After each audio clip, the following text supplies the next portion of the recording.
for investors by investors.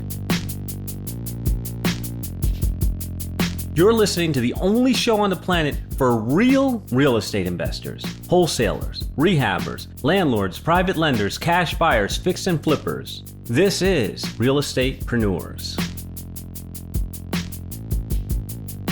All right, yeah, so back with Estatepreneurs with the CDM himself, the Canadian deal maker.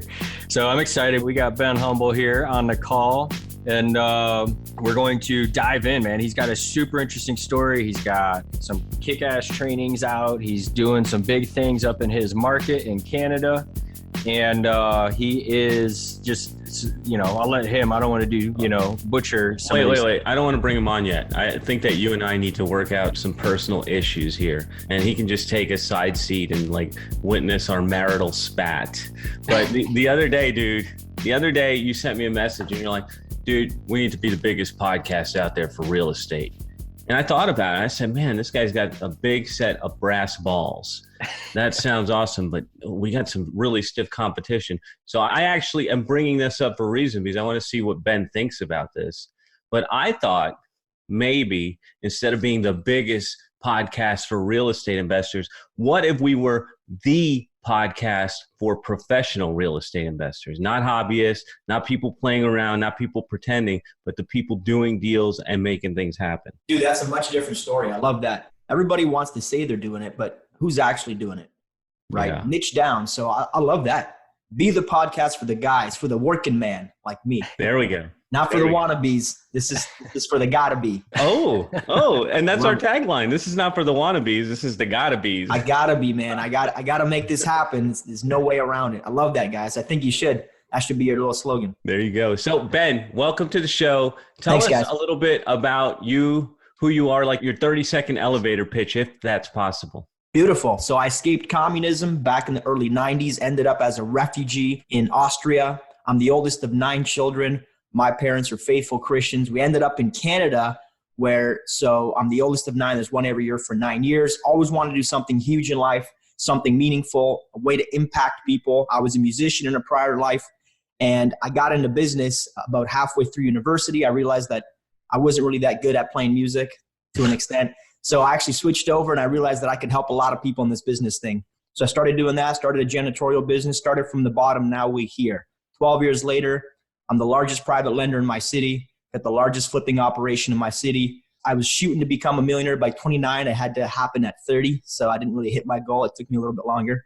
But these days I'm blessed. I get to work with amazing people. I'm all about team building and investing in people, investing in relationships, and I'm just so privileged to be able to do these things. Now I'm 34 years old and just looking to grow every day, looking to get better. And I go by humble because of my humble beginnings. And I always want to remember where I came from. Remember why it is that I do what I do.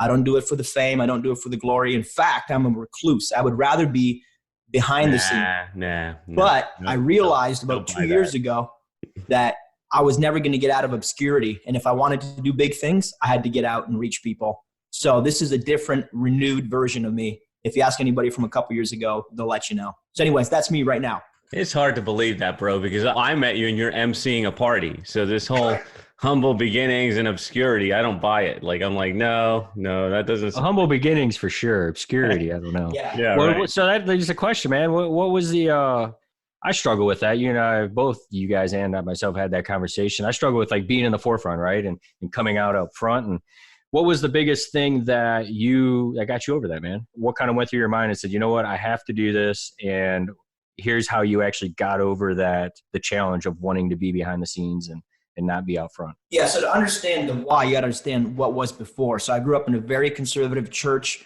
Romanian background where gossip is rampant. Everybody talks about each other. Having anything like even a watch or a nice car is a big sense of pride. So we always kind of kept everything. We downplayed our lives. And I never wanted to be the guy that was always in people's mouths. That's an old Romanian expression.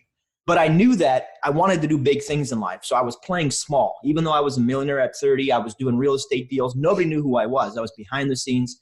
And I went to 10X, basically. I went to GrowthCon. And I heard Grant Cardone basically say, if you want to do big things, you're going to have haters. You're going to have to get out there. You're going to have to get over your fear of rejection, over your fear of all these things. So I realized when I'm 70 years old, I'm not going to care about what people thought about me when I was 20.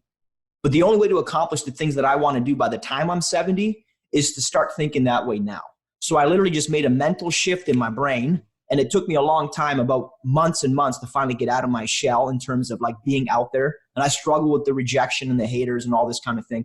But I realized that if I don't get out of that and I don't break out of that, I'll never reach massive impact. So it kind of comes with the territory. So once I made that decision, I pursue truth like nothing else. So if the truth is that I want to get to this level and reach and impact thousands and thousands of people, then the reality is I have to get out of my shell. I got to do the things I'm not comfortable doing. And through that process over the last year and a half, it's forced me to grow as an individual. It's forced me to grow. So what did I have to do? I had to just make a decision that I needed to be out of there. It's not easy. It's hard as hell. I'll be honest with you. But a year and a half later, I feel like I'm a whole different person. That's why you see me now very animated, very outgoing. I'm willing to put myself out there and be vulnerable. Because unless I'm willing to be vulnerable with people, I'll never find the right people, is what I realized. And this has created some amazing relationships. Being in a room with guys like you, being in a room and, with our joint DM family. I never would have been in those environments had I not made myself vulnerable, asked for help, decided to be coachable, and put myself out into the world and let people come to me.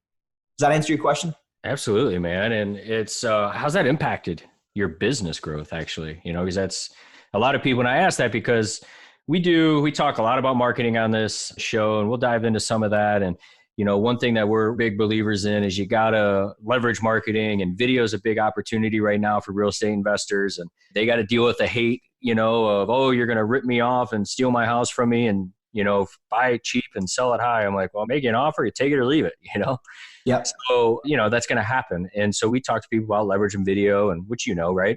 And whatnot, to grow that brand. How is that actually, by putting yourself out there and doing some of those things, video aside, how has it impacted your business as a real estateepreneur? So it took me 10 years to make my first $1 million. My wife and I saved, we were frugal, we invested, we did all the things right by traditional standards. Once I decided to become really vocal and put myself out there, I was able to really find my tribe. And my tribe is the people, my buyers, my sellers, the people that really correlate and the people that really understand where I'm coming from. My business went from making $1 million in 10 years to making $1 million per year within 2 years of going vocal. And I think the reason for that is you're going to have people that aren't going to do business with you anyways. They're all going to have an opinion. So the quicker you find your tribe, the quicker you find your sellers, your buyers, your investors, the people that believe in your mission, the quicker you can start to develop relationships with those people and start to scale.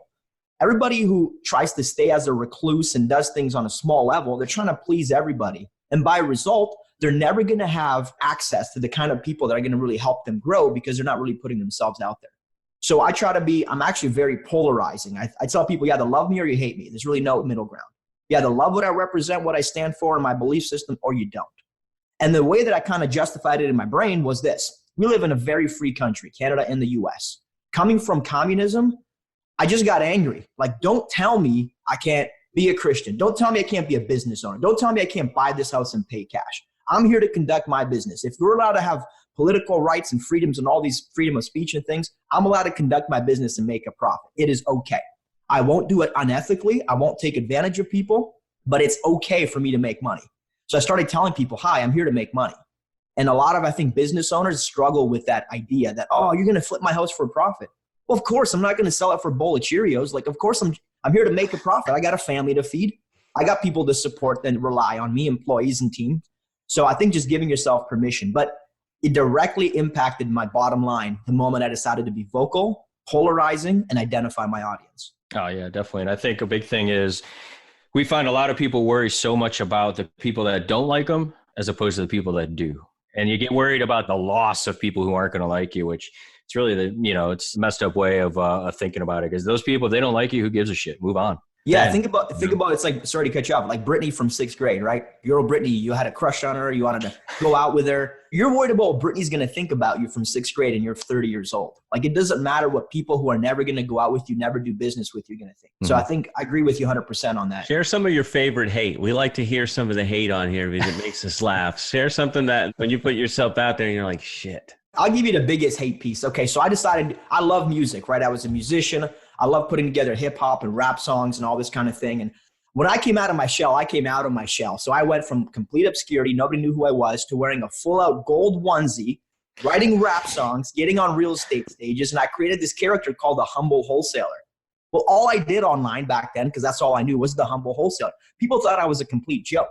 I had an office, I had a team, I had people, we're doing deals, but I'm out there. I am the humble wholesaler, can get them deals done. No joke, just wholesaling. I grind every day, closing and getting.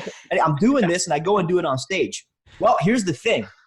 You're on stage at a real estate conference in Canada, which is the closest thing to, I'll leave that away. But people are super conservative, especially where I'm at. And they're looking at me like I'm crazy. So this guy decided to fly from California. This guy decided to make a video calling all wholesalers scams, right? And I was the easiest target possible because what am I? I'm the gold wearing wholesaler. I'm like the typical, guys who are out there. But meanwhile, my business, my practices, my clients are all ethically sound. I have no issues with anybody. This guy decides to target me. So he goes back, makes a YouTube post, and he got like 30,000 views on this thing. So people are like, what a scam. Look at this guy with the gold, blah, blah, blah. Nobody realizes it's an act. Nobody realizes it's a character, right? So he tries to character assassinate me. And I got pissed. I got annoyed. I thought about creating all these videos, rebuttaling all this stuff. And then I realized this is the kind of exposure that GC was talking about when he said, go get out of obscurity. So I actually used that as a pivot. A year later, I turned the humble wholesaler. I sat down with my team and I said, this really isn't me. I made this guy up out of sheer excitement. I pivoted from humble wholesaler to the humble CEO. I started talking about the real things I'm doing in business, how we're helping people, raising capital, doing transactions, being a private lender. I went from wearing a gold suit to wearing a full-out business suit, right? And I used this as an opportunity for me to leverage up and scale. So I went from obscurity to mockery to somebody of substance and ability, right? And recently I bought a Lamborghini because I always wanted one. And now I finally had a reason. You know what, guys? All you haters, all you this, all you that, you're seeing the peak of the iceberg now because you haven't seen the 10 years of what I built. But now you can see the peak of the iceberg. And what it's done is people are like, oh man, you were that cool guy who was vulnerable, humble wholesaler. I realize you're a badass CEO. Can we do some business together? So that was my progression out of it. So call it a mistake, call it whatever. That was probably my biggest hater, was the guy who made the video calling me a complete scam. I mean, he went out of his way to create a video. He flew out of his way to make a video in a whole different country. So my infamy is international, brothers. I love Americans because you guys are opportunistic, and I think I'm the only capitalist in Canada. I say that a lot.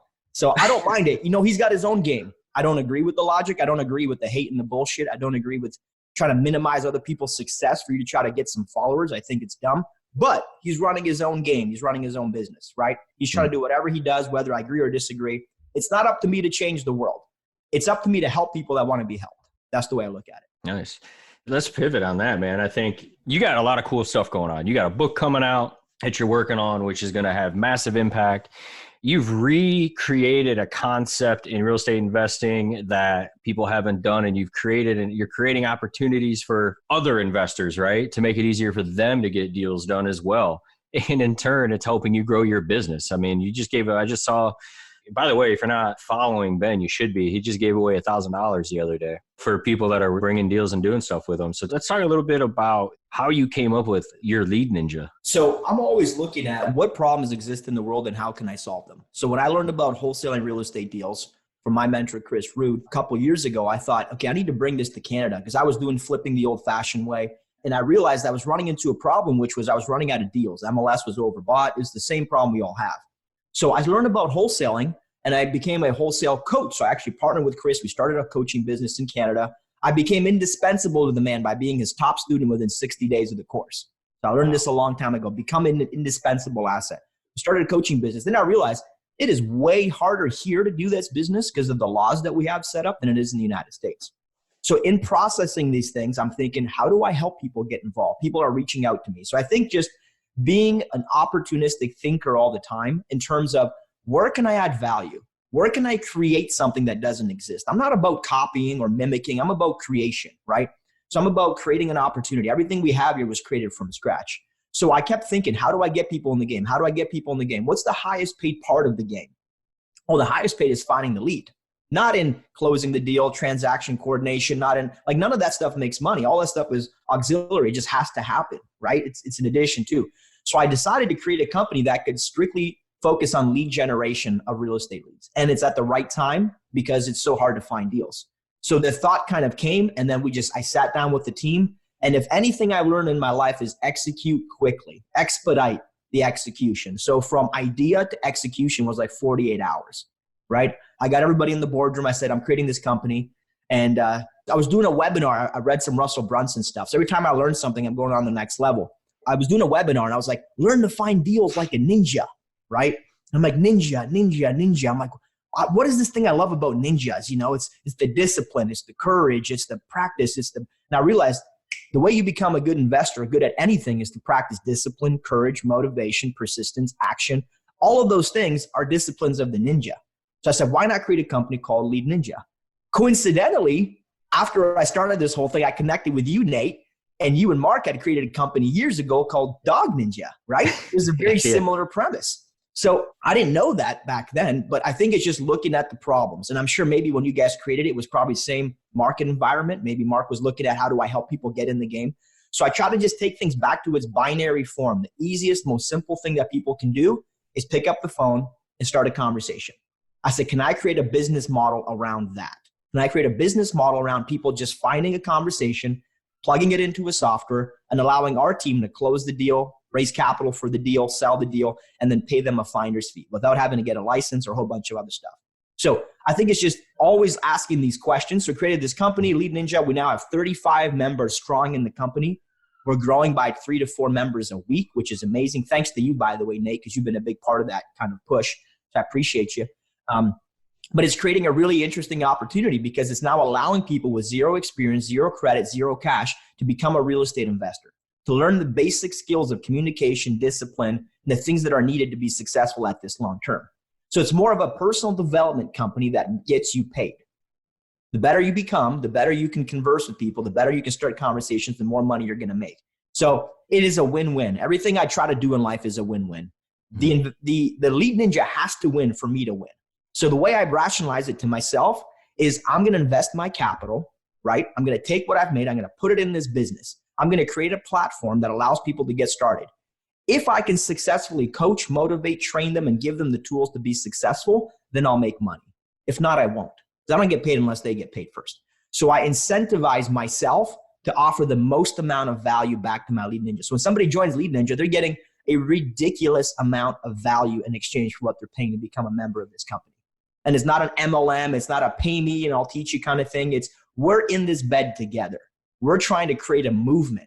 And the whole Lead Ninja thing, because of the discipline and the martial arts and the karate, it's been cool to see it evolve into a very unique group. We're creating a tribe of people who, you know, our tagline is, Whoa, right? So every meeting we start with, Whoa. We have disciplines, we have dojo meetings, we have belt presentations. So with Lead Ninja, every time you grow, so you do 1 to 5 leads, you're a white belt. From 5 to 10, you're a yellow belt and so forth. You actually progress through the company with the amount of leads and conversions you do. So when you end up becoming a black belt, well, now we can have a full-on JV conversation of how I can help you. So I'm looking for long-term relationships with people, and Lead Ninja gave me a platform where I can start a conversation, give people an opportunity, and if they excel at it, then we can grow that relationship. It's the kind of company I wish I would have found when I was 20 years old or 25 or 30. So that's the premise of Lead Ninja, is to give people a chance to get started. And as a result, it's been beautiful. Leads are coming in, relationships are growing, people are getting paid.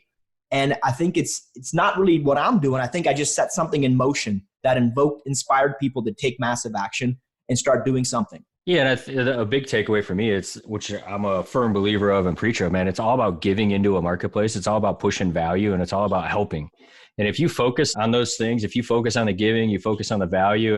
So I was at a meeting the other day or at the kind of a group thing. And what I put this thing out there, it's when networking, focus on giving value and being humble.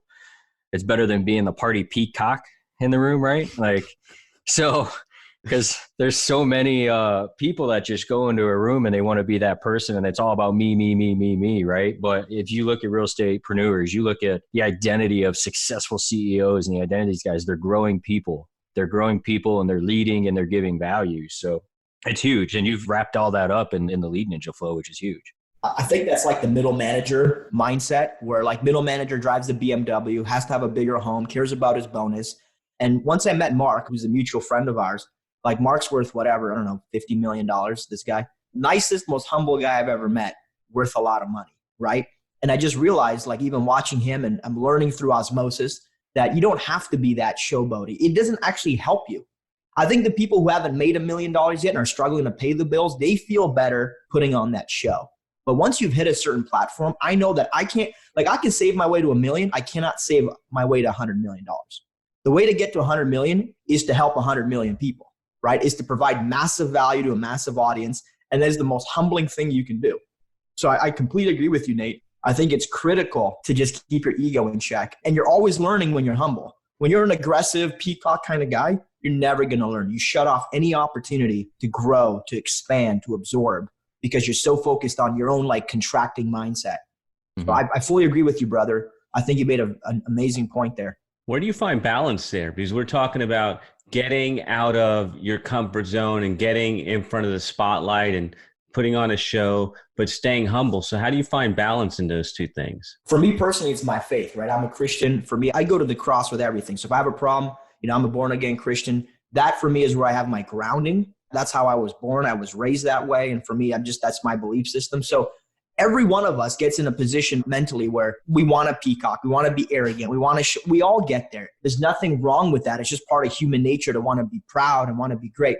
It's the ability to control that to an extent. And I don't get it right. Like I screw this up all the time. I'll do dumb things. I'll say dumb shit. It's part of what it is. At the end of the day, I try to come back and reflect and say, okay, I'm here. I want to be grateful. So for me, gratitude is huge. Every day when I get into a dumb situation, I just practice gratitude, right? I'm thankful for what I have. I'm thankful for where I came from. I've already done so much. I've got a great life. And that's humbling. I would rather hang out with an amazing, minded, grounded person who's homeless than hang out with a CEO who's a complete dick. Because there's no value in that for me. I think there's value in every human being. So I'm naturally curious about people. So if I meet somebody who's doing cool things, I don't care how much money they make. Like, what are you doing? How cool is it? So what keeps me grounded is part of that curiosity. Hey man, how are you? What's going on? Like just the general goodwill between two people instead of like, I'm big deal. Like I bought a Lambo, right? I am the nicest Lambo owner ever. I'll tell you why. I might look like a complete dink, but I roll around and people look, when you drive a Lamborghini, people look at you. And I look back and I'm like completely waving, full teeth, the whole 9 yards. And the little kids are running around the car and they come out and they see me, and they're like, oh, and I'm like, hey, here's the keys. Go ahead, go for it.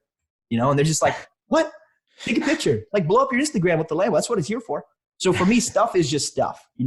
Fame is just fame. You're a human like any other human. So just show compassion toward people. I just try to keep that front of mind. And it's tough sometimes, but at the same time, dude, I'm just a guy. I'm just the guy who worked. And the only difference between me and another guy is I spent more time doing the right things. Anybody can get there. Anybody can achieve that.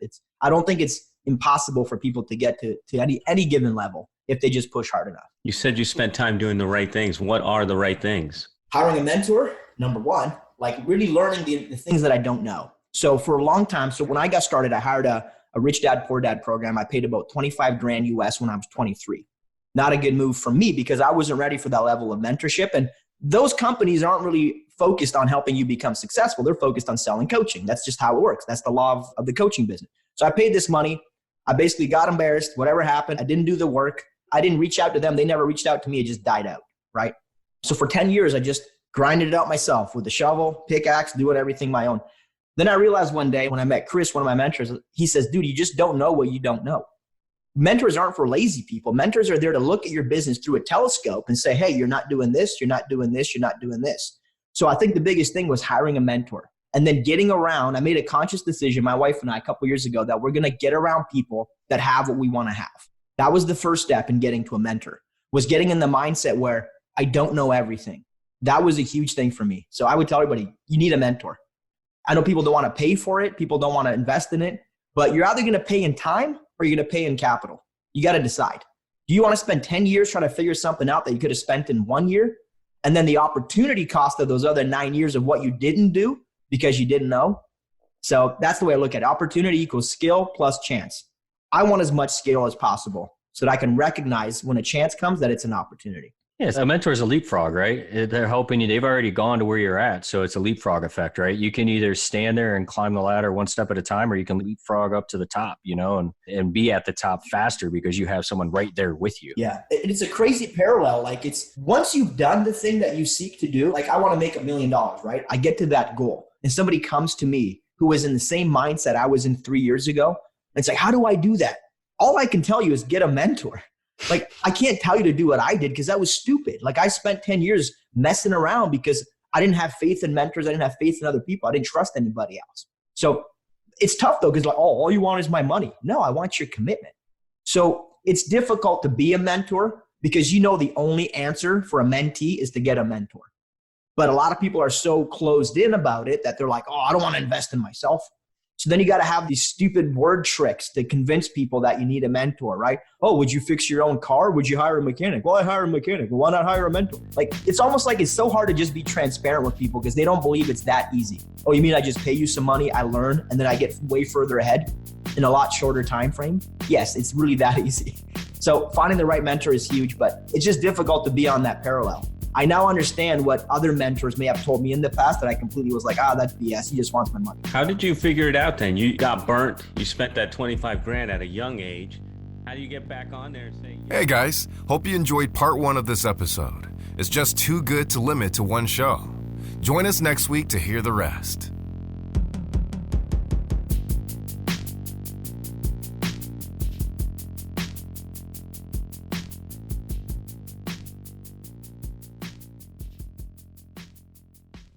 This is the podcastfactory.com.